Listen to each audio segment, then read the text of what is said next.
Subhash Chandra Bose was born in Cuttack, Orissa, to Bengali parents, Janaki Nath and Prabhavati Bose. Subhash was one of 14 children in a large family. As a student, he was inspired by the writings of Swami Vivekananda and developed a deep social conscience. While studying at Presidency College, he objected to his professor addressing Indians as barbarians and as a result was thrown out of college. He graduated in philosophy at the University of Calcutta and Cambridge. Subhash passed the Indian Civil Service examinations with distinction. National interests made him resign and accept as his guru Deshabandhu Chittaranjan Das, who was also committed to India's unconditional freedom. Indian nationalists were constantly being jailed by the British for their political activities. Bose was no exception. Prison terms punctuated his life 11 times between 1921 and 1941 and included 2 years in the Mandalay jail in Burma. It left him a sick man. In 1933, he was released from jail on condition that he left India and went to Europe for treatment. On his return, he became the youngest president of the Indian National Congress. Our struggle is no doubt a non-violent struggle. But even a non-violent struggle demands an army, an organization, and a machinery. By 1939, Bose's honeymoon with the Gandhian right wing of the Congress was over. He won a second term in a bitterly contested election, defeating Gandhiji's nominee, Pattabhi Sitaramaiah. He resigned as Congress president in April 1939. Gandhiji believed in non-violent agitation and negotiation, but Subhash by now believed that the British wouldn't leave unless they were forced out using violence if necessary. In September 1939, the Second World War broke out in Europe. As Britain declared war, the Viceroy announced India was also at war without making even a pretension of consulting the Indian people. Subhash thought history was on his side. He wanted to use the war for India's freedom. This is an opportunity which is rare in the history of a nation. I am sure, and I believe you, my countrymen, will agree with me that this is an opportunity which we cannot afford to lose. Subhash's uncompromising call for India's freedom forced the British to keep him under house arrest from 5th December 1940 in his father's house at Elgin Road. He formulated a plan to escape. His elder brother Sharat Chandra Bose's son, Shishir Bose, helped him in his plan. Disguised as a Muslim upcountry gentleman, he left from Calcutta to Peshawar and then to Kabul.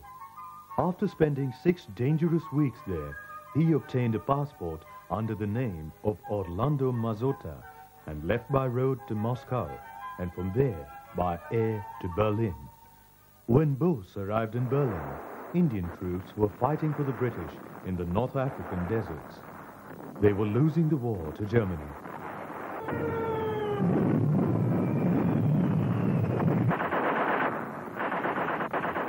Thousands of Indians were taken captive and transferred to a prison camp in Germany. Bose dreamed of raising an Indian legion of 50,000 to advance with German forces over land and drive the British from India. He sought from the Axis powers of Germany, Italy, and Japan a clear declaration recognizing Indian independence. Mussolini was amenable, but Bose's only face-to-face meeting with Hitler failed. Back in India, on 8 August 1942, the Congress under Gandhiji passed the resolution demanding the British to quit India. Gandhiji was quoted as saying, "We must take the risk of violence because this ordered anarchy is worse than real anarchy." The Japanese assigned Major Fujiwara the task of contacting the Indian nationalists to fight the British. Rash Bihari Bose was a revolutionary nationalist who had taken refuge in Japan earlier during the First World War and had married there. He found the Indian Independence League. He recruited Major Mohan Singh, who had been taken captive by the Japanese. Mohan Singh was made the commanding officer of the INA, and his job was to recruit from the surrendered Indians and keep a watch on British activities. Sri Raghavan's revolutionary school was known as the India Swaraj Institute. It was situated in the Penang Free School, which was the biggest in Malaya. Mr. Raghavan was the chief of the Indian Independence League there. Somebody told that he is recruiting people. மணி என்ற பெயர் எனக்கு வைத்தார்கள். சங்கரி என்கிறவனுக்கு சங்கரன், ராஜலட்சுமி என்பவர்களுக்கு ராஜன், கோவிந்தம்மா என்பவளுக்கு கோவிந்தன், பொன்னம்மாள் என்பவளுக்கு பொன்னன் என்ற பெயர் சூட்டி நாங்கள் பகலில் ஸ்டாஃபாகவும் இரவில் உளவு வேலையுமாக இருந்தோம். பிரிட்டிஷ் இராணுவத்திலிருந்து வந்தவர்களைத்தான் நாங்கள் முக்கியமாக கண்காணிப்போம். அது எஸ்ஏஆர், டாக்டர் நாகரத்னம், நேதாஜி, இந்த 3 பேரும் ஒரு ஜப்பான் ஆஃபீஸர், இந்த 4 பேரை தவிர மற்றவர்கள் யாருக்குமே நாங்கள் பெண்கள் என்று ஒருவருக்கும் தெரியாது. 17 வயசு தான் அப்போது. அதுக்கு எனக்கு மேல் உள்ளவங்கெல்லாம் 18, 20 இப்படி இருந்துட்டு இருந்தார்கள். அதுலேயும் இருக்கக்கூடிய ஒரு சில பேர் இன்னும் இருக்கிறார்கள். இந்த தமிழ்நாட்டில் எடுத்துக்கணும்னு சொன்னாக்க நான் ஒருவன் தான் இந்த சுயசைட் ஸ்குவாட், அந்த தற்கொலை பணியில் சேர்ந்தவன்ல ஐயனேக்காரர்கள் நிறைய பேர் இருக்காங்க. எங்களை நீர்வழி கப்பலில் இந்தியாவுக்கு அனுப்பிச்சு வச்சு இங்கே எங்களுக்கு சில உளவுகளை கண்டுபிடித்து அவர்களுக்கு அனுப்பும்படியாக ஒரு பரிந்துரை எங்களுக்கு சொல்லியிருந்தார்கள். அதுபோல் நாங்கள் நீர்வழி கப்பலில் வங்காள விரிகுடா கடல், இந்து மகா சமுத்திரம் மற்றும் அரேபியா கடல் வழியாக டானூர் என்ற கிராமத்தில் இறங்கணும். பிரிட்டிஷரால் கைது செய்யப்பட்டோம். கண்ணனூருங்கிற இடத்துல கையில் விளங்கிட்டு கண்ணை கட்டி ரயிலில் ஏற்றி பந்தோபஸ்தோட எங்களை அங்கிருந்தே மெட்ராஸ் வரைக்கும் ரயிலில் அழைத்து கொண்டு வந்து அந்த கண்ணை அவிழ்த்து எங்களை அந்த ரூமுக்குள்ளே கொண்டு விட்டார்கள். இப்படியாக 3 மாதம் வரைக்கும் எங்களை அந்த சிறையில் வைத்திருந்தார்கள். கேமரா கோட், அதாவது வெளி மக்களுக்கு தெரியாது, அது ஜெயிலுக்குள்ளே நடத்தக்கூடிய கோட்டு. பிரிட்டிஷ் ராஜ்யம் அவருடைய ராஜ்யமாக நினைத்து கொண்டு நமது ராஜ்யத்துக்கு எதிரியாக வந்தார்களோ அவர்களுக்கெல்லாம் தண்டனை வேறு ஒன்றுமல்ல, தூக்கு தண்டனை தான் சொல்லுகிறார். ஆனால் அதே நேரத்தில் கோவிந்த சுவாமிநாதன் எங்களுடைய டிஃபென்ஸ் லாயராக இருக்கும்போது அப்போ எழுதி சொல்றார், மிஸ்டர் விஎல் எதிராஜ், நீங்கள் சொல்லுவது பார்க்க போன்னு சொன்னாக்க இந்த நாட்டுக்காக இந்த சுவராஜ்யம் வந்தாக சுதந்திரம் வாங்குவதற்காக யார் யார் பாடுபட்டாங்களோ அத்தனை பேர் தூக்கில் போடுவோங்கிற எண்ணம் தான் நீங்க சொல்றீங்க. தன்னுடைய நாடு சுதந்திரம் அடைய வேண்டும் என்பதற்காக தான் பாடுபட்டார்கள். மற்றபடி வேற நாட்டை போய் பிடிக்க வேண்டுமா அப்படிங்கிற எண்ணமே கிடையாது. எங்களுடைய ஜட்ஜ்மெண்ட் காப்பி கொடுக்கும்போது நீதிபதி அவர்கள் இ மேக் என்ப ஒரு வெள்ளைக்காரன் எங்களை என்ன சொல்லியிருக்கிறான்னு சொன்னாக்க, இவர்களெல்லாம் அதாவது ஒரு வேலை கிடைக்கும் என்று அந்த மலேசியா ராஸ்பிஹாரி போஸ், சிஎன் ராகவன் போன்றவர்கள்லாம் அழைத்தார்கள். அதனால இவங்களுக்கு தெரியாதனமாக வேலை கிடைக்கும் என்று போய் சேர்ந்துக்கிட்டார்கள். சேர்ந்த பிறகு ஓஹோ இது இந்த மாதிரி உள்ளதான்னு சொல்லிட்டு அது எப்படியா வெளியே கிளம்பிட வேண்டும் என்று நினைத்தார்கள் என்றார் ஜட்ஜ்மெண்ட்ல வருது. உண்மையிலேயே அது அல்ல. எப்படின்னு சொன்னாங்க, அவர் தான் நான் சொன்ன மாதிரி ஓப்பனாவே சொல்லி கேட்டாரு, உங்களுக்கு சுவராஜ்யம் சொன்னாக்க உங்க விருப்பம் உள்ளவங்க, நான் வல்கட்டாயம் கண்டிஷன் பண்ணி நீங்களே வரவன்னு கூப்பிட கிடையாது.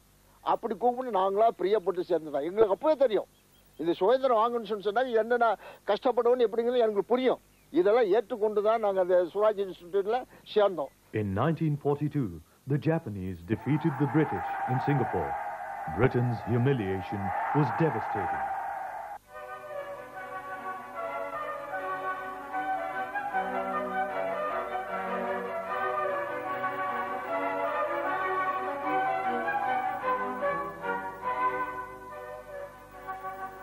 என்னுடைய பேர் அழகிரிசாமி. என் வயசு 67 நடக்கிறது. நான் படித்தது 5ஆம் கிளாஸ் வரைக்கும் தான் படிச்சிருக்கிறேன். படித்து அதற்கு மேலே வேலை இல்லாமல் கொஞ்ச நாள் இதாக இருக்கும்போது 1939 10வது மாதம் புளியங்குடியில் என்னுடைய வில்லேஜ் சொந்த ஊரில் இருந்து நான் மிலிட்ரியிலேருந்து பிரிட்டிஷனுடைய ஆர்மியில் ஃபிட் ஆகி உடனே பெங்களூருக்கு என்னை எடுத்து கொண்டு போயிட்டாங்க. பெங்களூரில் 6 மாத காலமாக எனக்கு ட்ரைனிங்கு. கப்பல் ஏறி நேராக மலாயில் கோலக்கில்லானுங்கிற ஹார்பரில் எங்களை இறக்கி அதிலிருந்து நேராக சுங்கப்பட்டான் எங்களுடைய கேம்ப் முகாம் பாடம்பஜார் அலுஸ்தார் பக்கம் பாடம்பஜாரில் தலைநகரம் ஜப்பான் ஃபர்ஸ்ட்ல அங்கே தான் வார் டிக்ளேர் பண்ணுறான். அந்த வாரில் வந்து பாரம்பஜாருங்கிற பக்கத்தில் பெரிய பிரிட்ஜி, அந்த பிரிட்ஜில் போய் ரோட் பிளாக் எப்படி கீழேயும் ரோட் பிளாக் பண்ணணும், மேலேயும் டெட்டினேட்டர் மேலே ஃபிக்ஸ் பண்ணி கிரேடை உடைக்கணும். இதுக்காக எல்லாம் ரெடி பண்ணி நம்ம ட்ரூப்ஸ் மேலே சண்டை போடுது முன்னால். அது ஜப்பான்ஸ் அட்வான்ஸ் ஆகி வரும்போது நம்ம ட்ரூப்ஸ் பின்னால் வந்துக்கிட்டே இருக்குது. எங்களுக்கு ஆர்டர் கொடுத்த உடனே பிரிட்ஜ் எங்களுக்கு உடனே உடைச்சு போடும். கடைசியில் ஜப்பான் அவங்களுடைய கொரில்லா அட்டாக்கும் அவங்களுடைய இதுகளை பார்க்கும்போது நம்முடைய பிரிட்டிஷினுடைய ஆர்மியில் உள்ள அத்தனை பேருமே எல்லாரும் பின்வாங்க நிலைமாகி போயிடுச்சு. உடனே ஜப்பானியர்ஸ் வந்து கேப்சர் பண்ணிட்டாங்க. சிங்கப்பூரை கேப்சர் பண்ணி பழையபடிக்கு எங்களை ஜப்பானியர்கள் வந்து வெள்ளக்காரன் ஒரு பக்கத்தில் அரெஸ்ட்டு, எங்களை ஒரு பக்கத்தில் அரெஸ்ட்டு, இப்படி பிரிவினையாக செய்து வச்சு போட்டாங்க. In early 1943, Subhash Chandra Bose wrote to his elder brother, Sharat Chandra Bose, "Today, I am once again embarking on the path of danger, but this time towards home. I may not see the end of the road. I have married here and have a daughter. In my absence, please give my wife and daughter the love you have given me throughout my life." In February 1943, Bose began another epic journey, this time in a German submarine. Around the same time, the INA was in disarray due to the arrest of Mohan Singh. Indians in Singapore were calling for Bose. A Japanese submarine took him to Sumatra. From there, he flew to Tokyo to meet the Japanese Premier, General Tojo. Tojo promised Bose Japanese help in his struggle for India's freedom. India and Japan have in the past been bound by deep cultural ties which are about 20 centuries old. In recent times, these cultural relations have been interrupted because of the British domination of India. It is, however, certain that when India is free, these relations will be revived. On 2nd July 1943, Subhash Chandra Bose arrived in Singapore. You will realize that we in India have lacked one thing and one thing alone. We lack the strength and organization whereby we can meet force with force.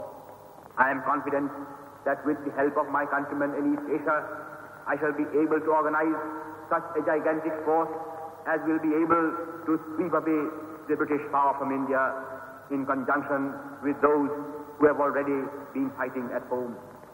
The hour has struck and every patriotic Indian must advance towards the field of battle. Only when the blood of freedom-loving Indians begins to flow will India attain her freedom. Inqilab Zindabad. Azad Hind Zindabad. I met him first on 2nd July 1943 when he came from Japan. On the same day, I was taken to his house by Mr. Rashbihari Bose, who was the president of our Indian Independence League at that time, and he introduced to him, saying that this is Bhaskaran. You can thoroughly depend on him as a man of integrity.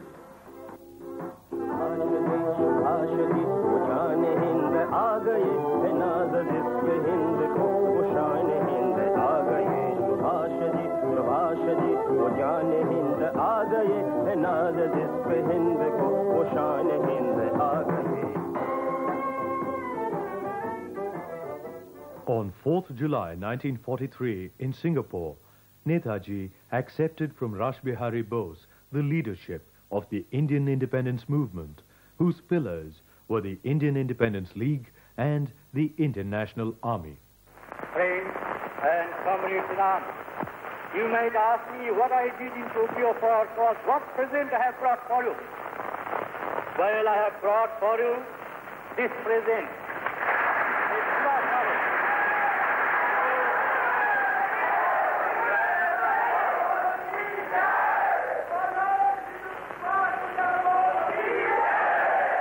In ringing tones, Netaji said he could offer those who were willing to follow him nothing but hunger, thirst, privation, and death, in return for which he would lead them on a historic march which would drive the British away and enable their children to live in a free India. On 5th July 1943, Netaji officially announced to the world the coming into being of the Indian National Army. No amount of civil disobedience or of sabotage or of revolutionary terrorism can be of any avail. If therefore we want to expel British power from India, we have to fight the enemy with his own weapons. Tens of thousands of ex-prisoners of war in the Indian Army and an overwhelming majority of 2.5 million Indian civilians in Southeast Asia responded to Netaji's call. Netaji systematically demolished the colonial stereotypes of martial and non-martial races and castes. Without distinction, members from all castes, creeds and communities rallied to the call of the INA. From North India and Punjab, there were the Muslims and the Sikhs. The Tamil-speaking people from South India, the uneducated rubber plantation workers, inspired by Netaji's spirit, formed the skeletal network of the INA. Hindustani, written in the Roman script, became their lingua franca. Other mass meetings followed.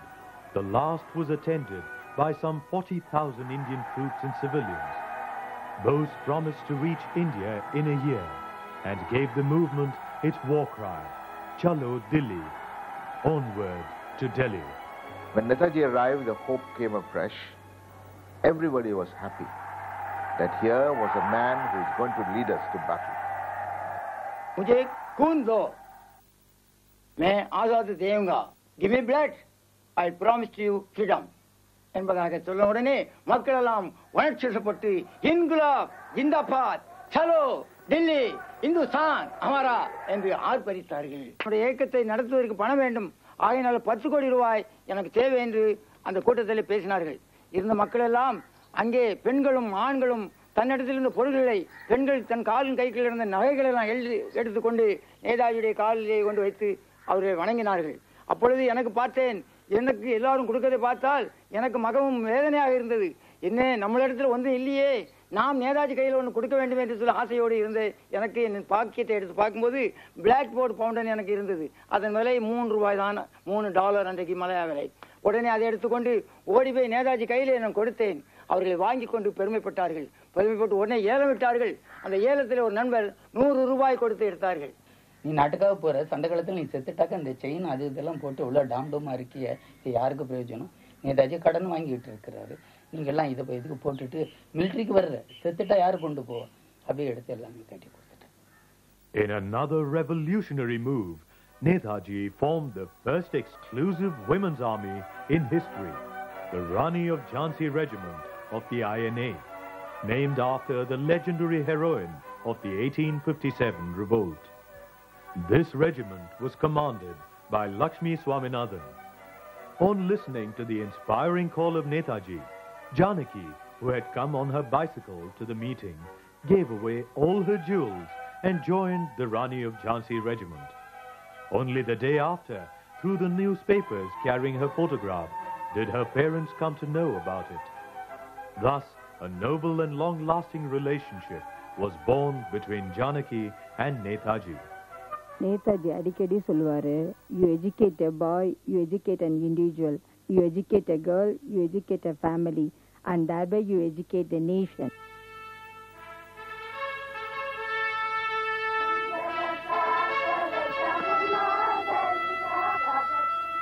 Rifle சுடுவது, Tommy gun சுடுவது, எக்கெக் gun, அது ஏரோப்ளேனை சுடும் கன் பயிற்சி, LMG என்று light machine gun எப்படி சுடுவது, பிறகு பேனட்டை சொருகிக் கொண்டு நேருக்கு நேர் சண்டை செய்வது எப்படி என்று எங்களுக்கு பயிற்சி அளிக்கப்பட்டது. நான் இந்த பேனட் சார்ஜிங்கை முதலிலே கற்று இருந்தேன். ஆகையால் என்னை அதற்கு தலைவியாக போட்டார்கள். அந்த கூட்டத்திற்கு ஒரு 15 பேர் வைத்து நான் அதை பழகி கொடுப்பேன். அவர்களை மாரோ கிஞ்சோ தேக்கோ என்று சொல்லுவேன். சரி என்று அவர்களும் அதே மாதிரி மாரோ கிஞ்சோ தேக்கோ என்று சொல்லிக்கொண்டே செய்வார்கள். அப்படி இருக்கையில் நான் சைகையிலேயே அவர்களுக்கு கொமாண்டு கொடுப்பேன். அதாவது நான் உள்பரமாக கையை செய்தேன் என்றால் அவர்கள் முன்னுக்கு ஒரு அடி வருவார்கள். முன்னுக்கு ஒரு அடி ஒவ்வொரு அடியாக வந்து என்னை சுற்றி அந்த கத்தி, பேனட் எல்லாம் இருக்கும். பார்க்கிறவர்களுக்கும் அதிசயமாக இருக்கும். இது என்ன, இன்னும் ஒரு அடி வைத்தால் அவர்கள் நெஞ்சில் அல்லவா எல்லாம் குத்தி உடல்லையே குத்தி விடுமே அந்த இதெல்லாம் என்று நினைப்பார்.